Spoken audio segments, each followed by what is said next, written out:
I've been playing Pokemon Crystal a lot. Well, not a lot. I've been playing Pokemon Crystal off and on. But I got these like, ooh, look at that guy. T-Pose, he's purple. Oh, it's so, oh, I love him. You got Tiptoe. She's adorable. And you got Log Bump. Bam! He's ready to fight. He's got like his palm out. I don't really, I don't really care about these guys. These guys are whatever. Kenya's not even mine. Kenya's like a vessel for a letter and nothing more. What a bummer. Okay. I wanted to say more words about cartoons. Can you believe it? Really, I'm still talking about like age demographics and whatnot, and the effect of age demographics on creating art. It's the same stuff, but this time I'm taking the reverse position. I'm talking about the benefits of it, baby. I'm playing devil's advocate, a network executive advocate. I don't know. I'm still like of the opinion that like it's the wrong way to go about making good art, but I recognize that that's not the number one priority of the people who are allowing the stuff to be made in the first place. So might as well look at how it can be cool. The kind of the only the way it can be cool is that if you are making something and the pitch is that it's a kid's show, and it goes on for long enough, you can have a kid's show that kind of subtly, gradually pushes what it was originally intended to explore until you end up with something that is like much more mature and nuanced than kid shows typically become or are allowed to become. I'm really like, I'm not gonna I'm just talking about like Adventure Time or Steven Universe, even like regular show to a degree. I think that there's something super cool about having characters that were originally designed to be characters for kids that then have an opportunity to mature alongside them. And I think that while they maybe aren't made better through them like having that progression, it's definitely interesting. It's interesting to have worlds that were like meant to be effectively playgrounds sort of given depth gradually over time, in like really subtle and gradual ways. I think that's like super fun and interesting. And it wouldn't have happened if not for the necessitation of getting through the greenlighting process, right?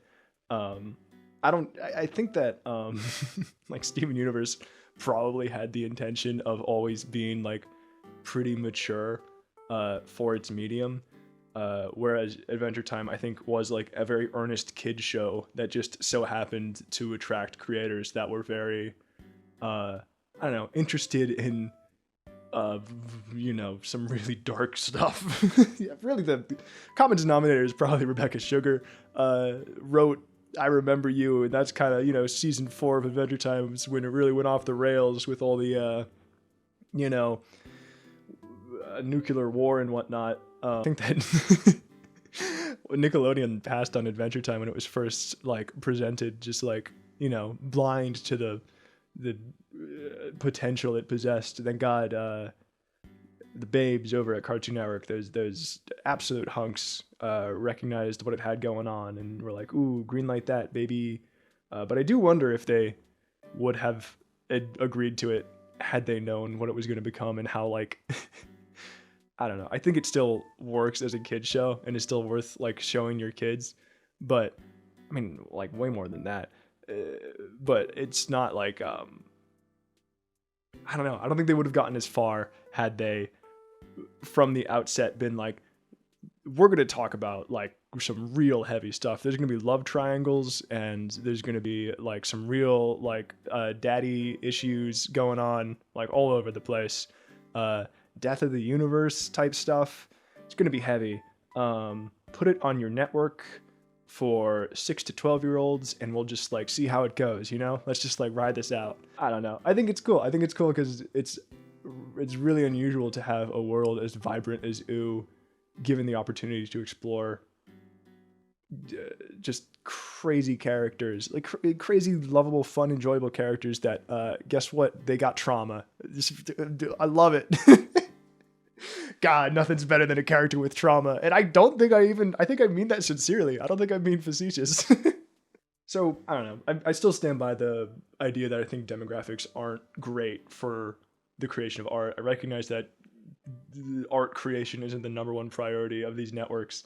Um, and I also recognize that I think the bar for entry to in order to get a show greenlit is like it should be crazy high. It's just a matter of like what is deciding that. That I guess I disagree with. But yeah, like to think that your idea is worth getting made is like insane, just based off of the amount of labor that goes into it and the people's lives who would then become dependent on it.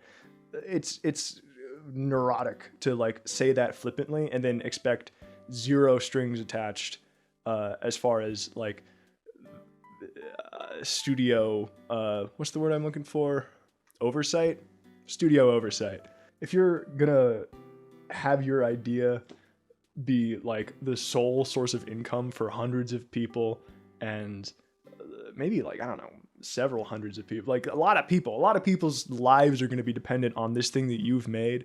And I think it's kind of reasonable to expect the thing that's facilitating it to have reservations, to have like demands. I think it's okay to sort of throw a Grogu in there to like to have something that is like very clearly like merchandisable. Wow, it's so soulless. I don't know. Does it completely destroy a piece of art if they've inserted something that would make for a really good toy? Like, I think that oftentimes good art that is iconic just is like merchandisable. I think like, Powerpuff Girls had like a whole like aesthetic movement surrounding it when it came out and was like huge. And it's still like, present to this day. I think if anything, it's kind of like coming back around. I'm an expert on fashion and aesthetic trends and cycles, so I can say that with a lot of authority. And I don't know. I don't think that Craig McCracken ever had the intention when he wrote and animated Whoop-Ass Girls that he would then, become like this massive visual like icon. It's just that the character design is really, really solid and therefore is iconic, and good art is profitable, which is weird and it's messy, but I don't think it's wrong to take that into account if your pursuit to make a lot of art or just to like make a cartoon is sort of reliant on you convincing people that you can be profitable, that you can be large, that you have a plan to make money. I don't know. I've always wondered about like whether or not like Man of Action, the people who made Ben 10, if they were like, oh my god, this is like perfect toy material. We're like printing money with these aliens, you guys. I get the impression that it was kind of just like happenstance, but I mean, hey, like, great job. I think that it made me happy as a kid. It probably supported a lot of people for a very long time. It's cool. I think that doesn't make the show worse that they also had like a sick toy line. Although you do like, get into the ethics of plastic production and fast fashion and ooh, that stuff starts getting real messy real fast. I'm of the opinion we need to get a big tube that goes from the landfill, the big massive garbage that we have in the ocean. We need to like create the scaffolding over the course of like the next 2 months or so. It can be wood, and attach it to the garbage in the water and then bring up the scaffolding into the ozone layer and shoot it out into space. As soon as we get that, we can create cartoons to our heart's desire, and as much merchandise as we want that can go straight from the shelves of an Amazon warehouse into the ocean, into space, and everyone wins. Everyone's happy. I don't need to worry about it. It's not going to fall on my shoulders. I'm not going to arrive at the pearly gates and be questioned about why the thing I drew when I was 12 resulted in mounds of garbage, heaping mountains of garbage. If I'm lucky, oh God, I sure hope I get the opportunity to make so much garbage in my life. Oh, I hope and I pray. I think that like character growth is getting gradually more unhinged in front of a camera. I don't know.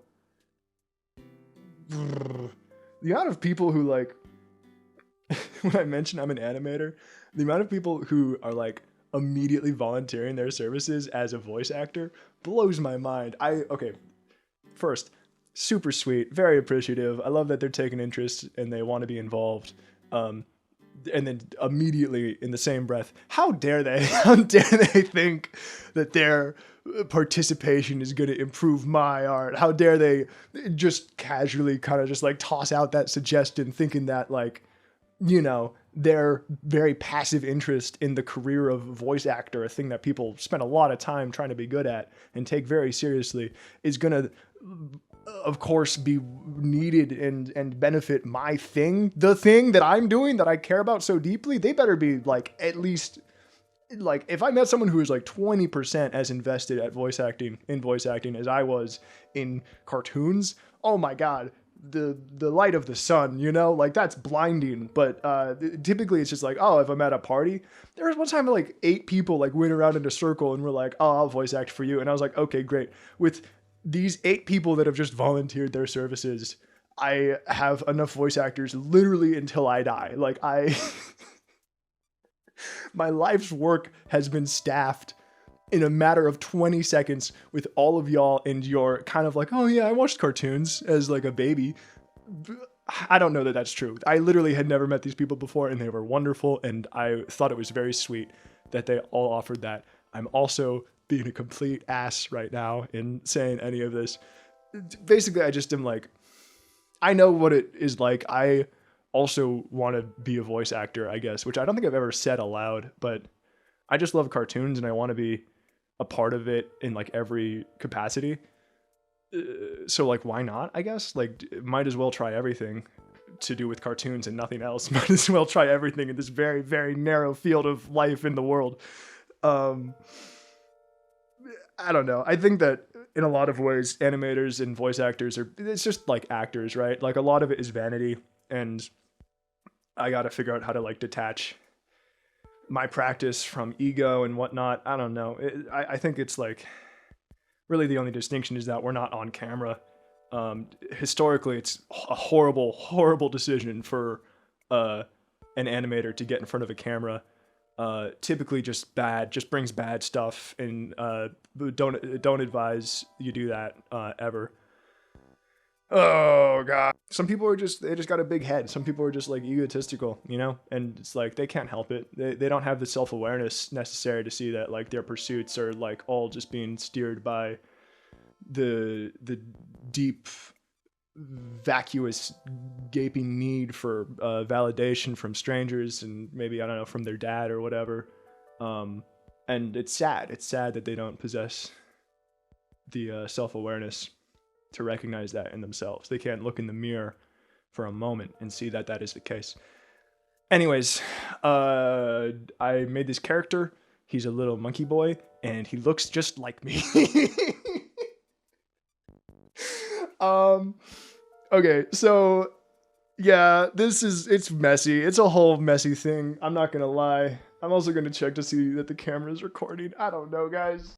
Okay, so I have like, I remember like sophomore year of college, I was in a crit for like one of my classes, a studio class, and I made a project. The prompt was like a self-portrait in bad taste, and I like riffed on Saturn devouring his child. It was pretty trite. It wasn't very inspired.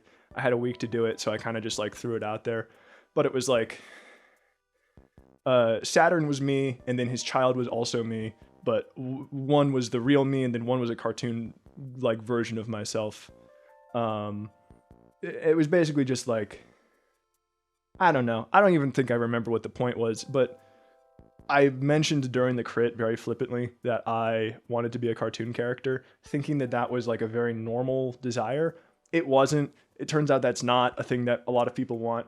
And I've wanted that for a long time. I think that I kind of like subconsciously or a little bit consciously have been steering myself in the direction of a cartoon character. And it's probably just because of like my proximity to cartoons growing up. And,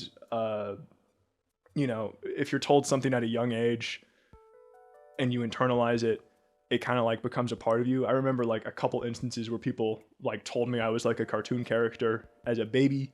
And then, well, as like a kid. and then like instances where people would tell me that I'm hardworking, and it like, you know, it just does that thing where it spins, and it's like, okay, yeah, like these are the defining characteristics of me. I'm like a cartoon character, and I'm hardworking.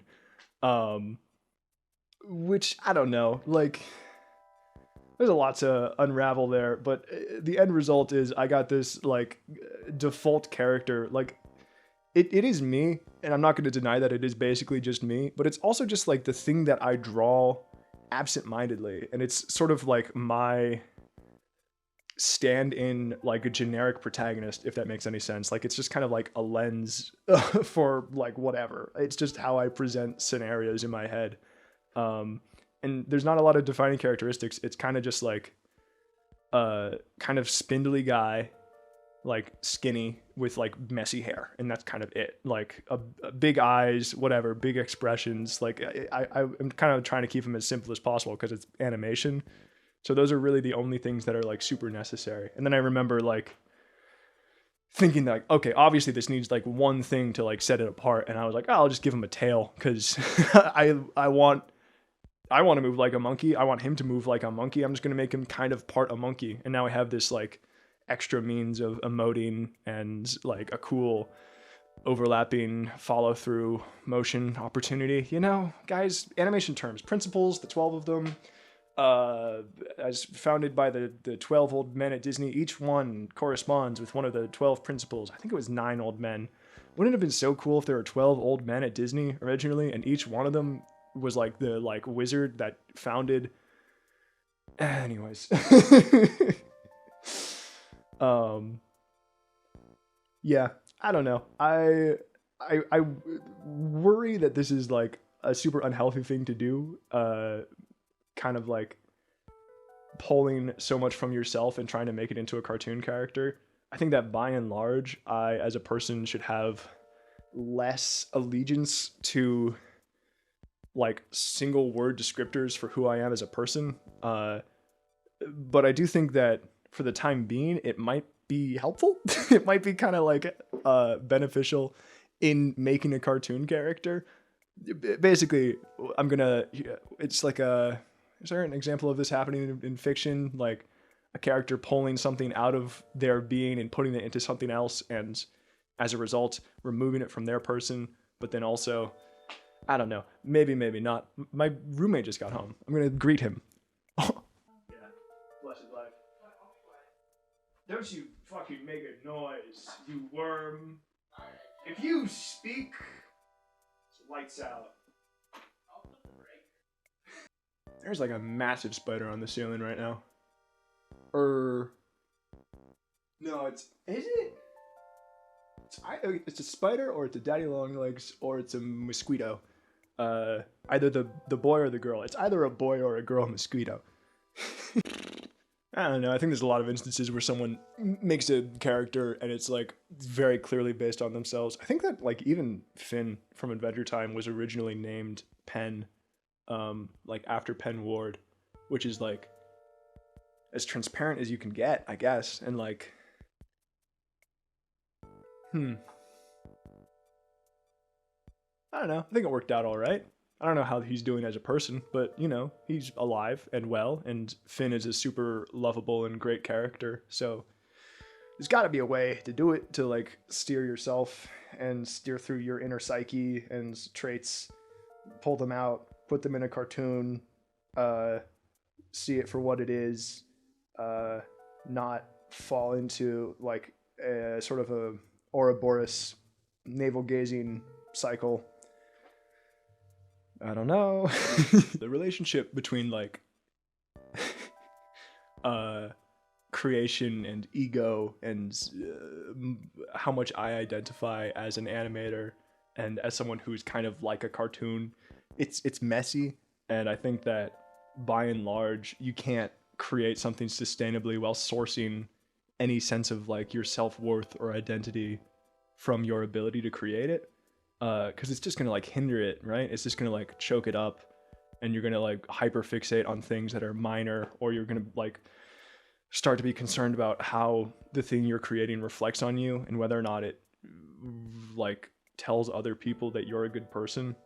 It's just way too introspective. I drew a monkey boy. I like him because he's cute and he jumps around a bunch, and he's brash and he's colorful, and ooh, he's got that cute little tail. I have a video where I like draw him, and I'm like, this guy definitely needs something. And then at some point, I think immediately I'm like, what if I just gave him a tail? And I do, and I'm like, oh yeah, that's great. He's like a monkey now. I love monkeys. And I'm trying to like pull from this idea of like an innate naivete and what do we associate monkeys with? Want, just like